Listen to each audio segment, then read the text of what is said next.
შემთხვევაში ის რაც უნდა იცოდეს ჩვენმა თანამოქალაქეებმა არის ის, რომ 26 წლის მანძილზე პირველად მოხდა ესეთი ფაქტი, რომ საერთოდ კითხვის ნიშნის ქვეშ დადგა უფლებამოსილების მინიჭების საკითხი დელეგაციისთვის. მეორე, რაც უნდა იცოდეს, არის, რომ სრული უფლებამოსილების მინიჭება საერთოდ აღარ დგას ხის წესრიგში, ანუ ქართულ ოცნებას და მათ დელეგაციას უფლებამოსილება სრულად არავითარ შემთხვევაში არ მიენიჭება. აქ საუბარი არის იმაზე, რომ ეხლავე იყოს ასე ვთქვათ, აბსოლუტური სრული უარი უფლებამოსილების მინიჭებაზე, თუ დროებით და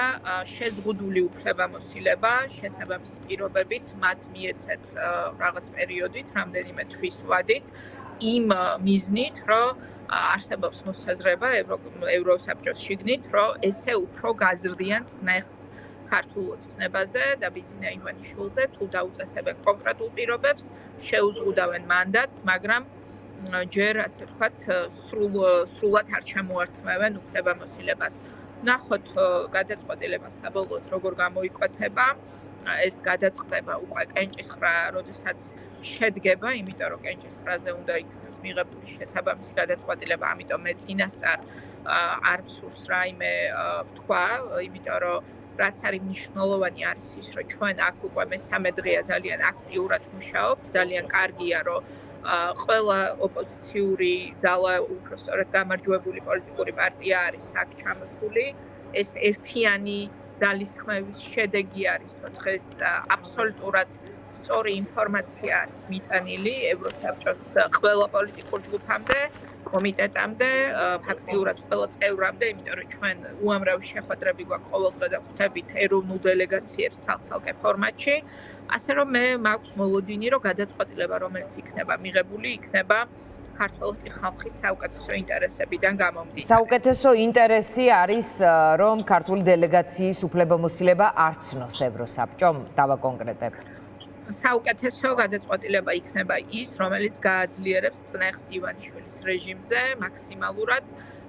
და ამითი მიეხმარება ქართულ ხალხს, იმიტომ რომ ჩვენი ამოცანა არის, რომ წნეხი რეჟიმზე გაიზარდოს გარედან, წნეხი რეჟიმზე გაიზარდოს ქვეყნის შიგნით, სანამ ჩვენ არ მივაღწევთ ჩვენს ამოცანას, რაც არის ცხადია ახალი არჩევნების ჩანიშვნა, რაც შეიძლება სწრაფად პოლიტპატიმრების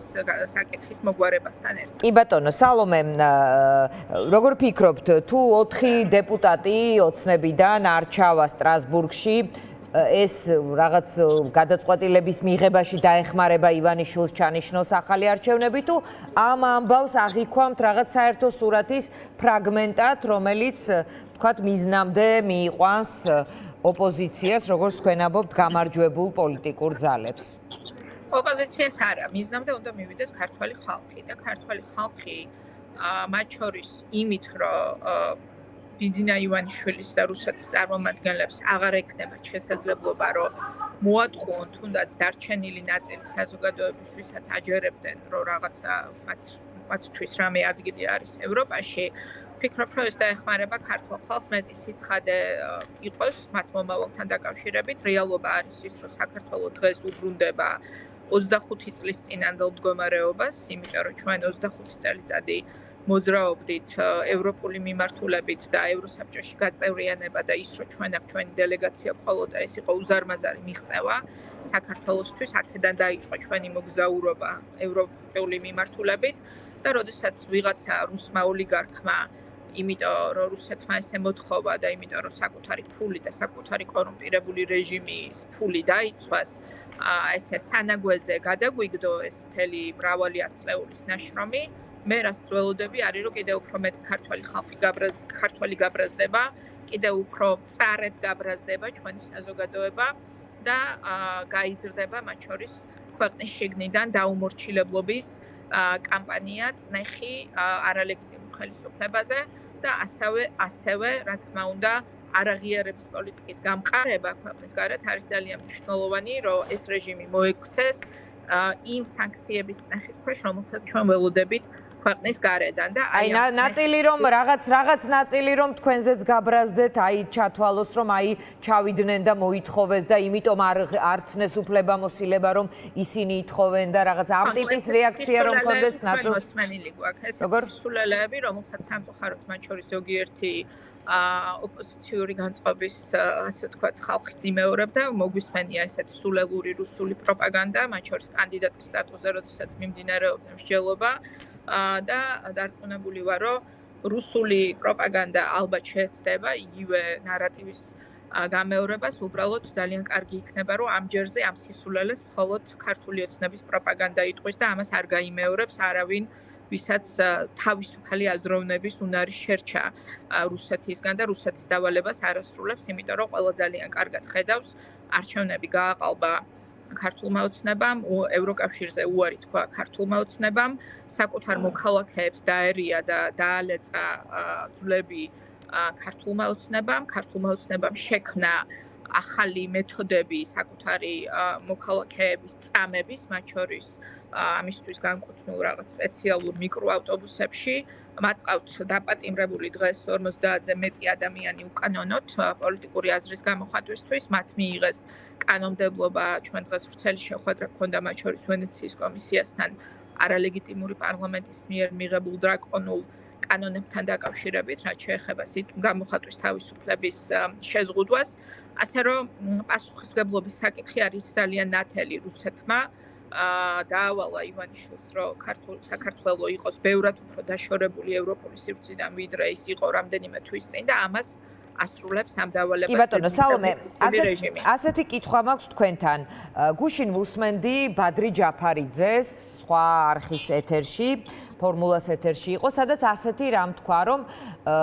ალეკო ელისაშვილის თავისუფლებაზე ლაპარაკობდა, რომ ევროპის საბჭოს გენერალური მდივანი რომ იყო ჩამოსულიო, შეხვედრის დროს მან გვითხრა, რომ მისი ულტიმატუმი თუ მის მიერ დაყენებული იყო ეს საკითხი, რომ არ ჩამოვიდოდა, სანამ ელისაშვილი არ იქნებოდა. ნუ ელისაშვილის გათავისუფლების თემა იყო მისი თხოვნა თუ მოთხოვნა და შემდეგ შედგა ეს ვიზიტი. თქვენ რა იცით ამის შესახებ და ასე დროს რაღაც ზემოქმედების ბერკეტისთვის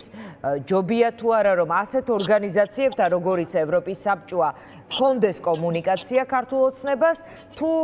ჯობია უფრო მაინც რომ ისინი მოკვეთილები იყვნენ ასეთი ორგანიზაციებიდან.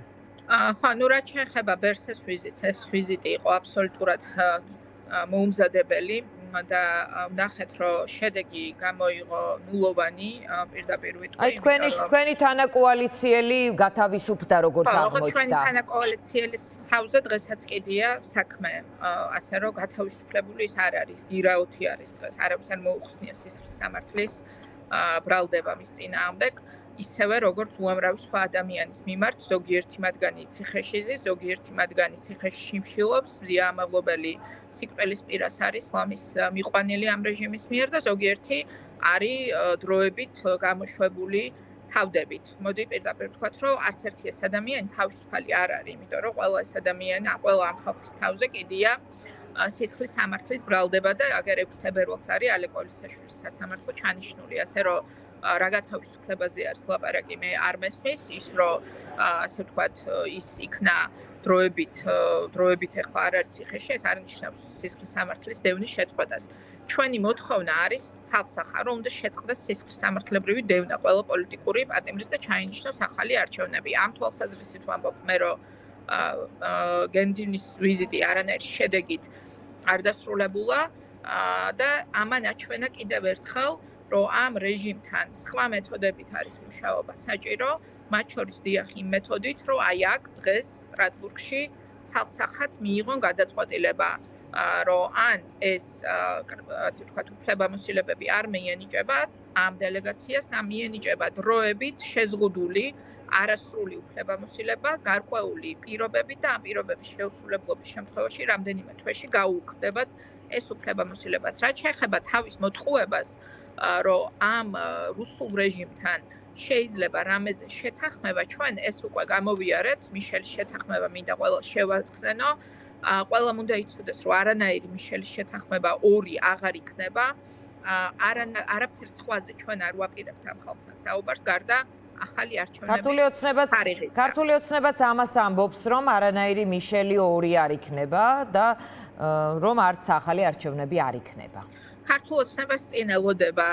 საერთაშორისო აბსოლუტური იზოლაცია, ელოდება ჩამოშლილი ეკონომიკა და ელოდება კიდევ უფრო მეტი აჯანყებული ქართველი ხალხი და მათ მოუწევთ ქართულ ხალხთან, არა ოპოზიციასთან მიშელის შეთანხმება. ეს იყო პოლიტიკური პროცესი. ქართულ ოცნებას რაც ოპოზიცია არ წარმოადგენთ ქართველ ხალხს, გამარჯვებული პარტიები, როგორც თქვენ ამბობთ. რა თქმა უნდა, წარმოვადგენთ, მაგრამ დღეს ქართულ აი ამ რეჟიმს, ოკუპანტ რეჟიმს უპირისპირდება ქართველი ხალხი, რომელიც 2 თვე არის დგას ქუჩაში და ან ივანიშვილი მოусმენს ქართულ ხალხს, ან მისი დასასრული იქნება კიდევ უფრო სავალალო და უფრო მძიმე. ასე რომ მე დარწმუნებული ვარ იმაში, რომ მათ შორის ჩვენი პოლიტიკური ძალისხმევით, იმ ძალისხმევით, რომელსაც ჩვენ ვეწევით საერთაშორისო ასპარეზზე და რომლის შედეგადაც ჩვენ გვყავს უკვე სანქცირებული რეჟიმი, რომლის წარმომადგენლებსაც წაართვეს უვიზოთ ევროკავშირში შესვლის უფლება, როგორც პოლიტიკური სანქცია, რეჟიმი, რომელსაც ვხედავთ, რომ აბსოლუტურ იზოლაციაში აქცევს დღეს მთელი ცივილიზებული სამყარო, დარწმუნებული ვარ, რომ ამ რეჟიმს მოუწევს დათმობაზე წასვლა და ეს დათმობა მოუწევს პირველ რიგში ქართულ ხალხთან, იმიტომ რომ მათ შორის ხალხის ბრძოლის დამსახურებაა ის სხვათა შორის, რომ საერთოდ მთელი ეს საერთაშორისო პროცესი მიდის, იმიტომ რომ ჩვენ ამ შემთხვევაში ვერანაირი ძალისხმევით ჩვენს უკან რო არ იდგეს ძალიან მკვეთრად გამოხატული ნება ქართული ხალხის ცხადია, ხოლო ჩვენი ძალისხმევით ვერანაირ შედეგს ვერ მივახსენებთ.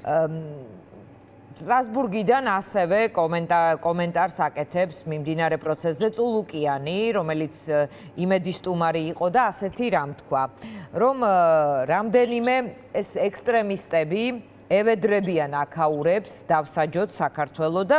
რამდენიმე წითელი ხაზი გვაქვსო ჩვენო, მათ შორისო სააკაშვილის შეწყალება, რომელზეცო აღარ ლაპარაკობს ეს ოპოზიციაო,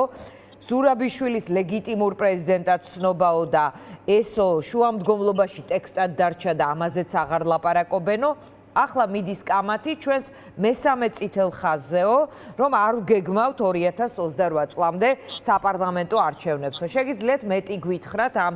კამათზე, რომელიც იყო თინა ბოკუჩავა წარმოადგენს მათი ხმაო და მე ვარო ოცნების ანუ ხელისუფლების ხმაო, აი გითხრათ წულუკიანი აჯობებდა რომ სახლში დარჩენილი იყო, შემიძლია გითხრათ, რაც შემიძლია დანამდვილებით გითხრათ არის ის, რომ წულუკიანის გამოსვლამ გამოიწვია აქ ისეთი ახშფოთება, რომ მათ შორის ის ხალხი, ვისაც უფრო რბილი პოზიცია ჰქონდა მის გამოსვლამდე გარადიკალდა გულისხმობ ევროპის ქვეყნების წარმომადგენლებს, ასე რომ მე განსხვავებით წულუკიანისგან საკმარისი გამოცდილება მაქვს დიპლომატიური საქმიანობის, რომ არ დავიწყო საჯარო განხილვა იმის, რაც არ არის საჯაროდ განსახილველი, შემიძლია მხოლოდ ეს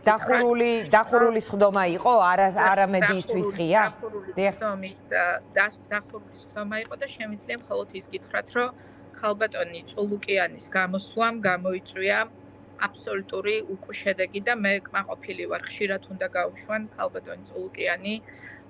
ბიძინა ივანიშვილის პოზიციების დასაცავად. აი თქვენ ხართ დაინტერესებული, რომ აღარ ჩაუშვან და აი როგორ გაუშვან ხშირად? არა, ხშირად უნდა გაუშვან, იმიტომ რომ იმდენი სისულელე ილაპარაკა დღეს, რომ ვისაც სხვა აზრი ჰქონდა, იმათაც კი ქართული ოცნების წინააღმდეგ შეიცვალეს აზრი, ასე რომ ყოველთვის კარგია, როდესაც მოწინააღმდეგე არის არაკომპეტენტური მოუმზადებელი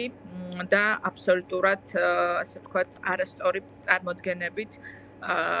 სად ლაპარაკობს, რაზე ლაპარაკობს და ვის ელაპარაკება და ჩვენ ძალიან კმაყოფილი ვართ ქალბატონი წულუკიანის გამოსვლით, იმიტომ რომ მან ძალიან გაამარტივა ბევრი ადამიანისთვის აქ გადაწყვეტილების მიღება. კი ბატონო, ნახოთ ხვალინდელ გადაწყვეტილებაზე რამდენად იქნება ასახული, მათ შორის თქვენი შეფასება, რომელიც დაგრჩა თქვენი წარმოდგენა დღევანდელი დებატების განხილვის თუ არ ვცდები კომიტეტის ხდომაზე. ძალიან დიდი მადლობა სალომე სამადაშვილს, ის წარმოადგენს კოალიცია ძლიერ საქართველოს ჩვენი